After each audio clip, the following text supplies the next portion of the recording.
Good morning sa ating lahat. Yan mga idol, panibagong video na naman tayo mga idol at ating pag-uusapan yung isang sintabo. No, yan ang pag-uusapan natin mga idol. Ang kasaysayan ng isang sintabo na ang mukha ay si Lapu-Lapu, no? Mga idol, kung tayo ay baguhan pa lang sa ating YouTube channel, huwag kalimutan mga idol mag-subscribe, paki-like at paki-share. At huwag kalimutan pakipindot ang notification bell mga idol para lagi tayong updated sa ating mga ginagawang video, no? So mga idol, ang pitsa nitong Queens na to ay 1969 mga idol.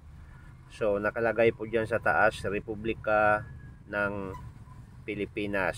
Ayan. At ito mga idol, itong Queens na ito mga idol, at ang kanyang harap ay yan po ang mukha ni Lapu-Lapu mga idol, no? So kung makikita nyo mga idol sa bandang taas, isang sintabos ang nakalagay, no? Lapu-Lapu, Lapu-Lapu ang nakalagay mga idol. So ngayon mga idol, itong pera na to mga idol, napakaliit lang nito, no?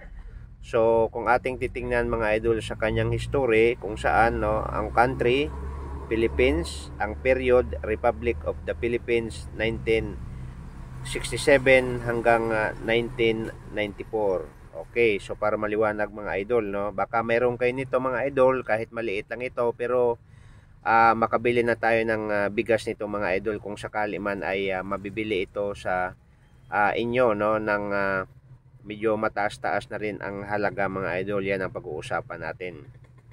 Okay, ulitin ko, ang period na Republic of the Philippines 1967-1994 mga idol, no, itong Queens na ito. At ang kanyang Queens type, circulation Queens, and denomination mga idol, siyempre 1 centavo o isang centavos ang nakalagay, no? So napakaliit lang 'tong mga idol, no? Isang centavos. So ang year po niya 1969. Ayan po, maliwanag mga idol. So ang kanyang composition mga idol ay aluminum. Ang kanyang age type na smooth shape, round, no, para alignment po niya is alignment Queens is 180, and kanyang timbang mga idol, ang kanyang weight ay 0.5 grams. So ibig sabihin 0.5 grams mga idol, napakagaan niya, no, at napakaliit niya na Queens, no. Diameter is 15.25 millimeters, thickness 1.37, mintage mga idol 12 million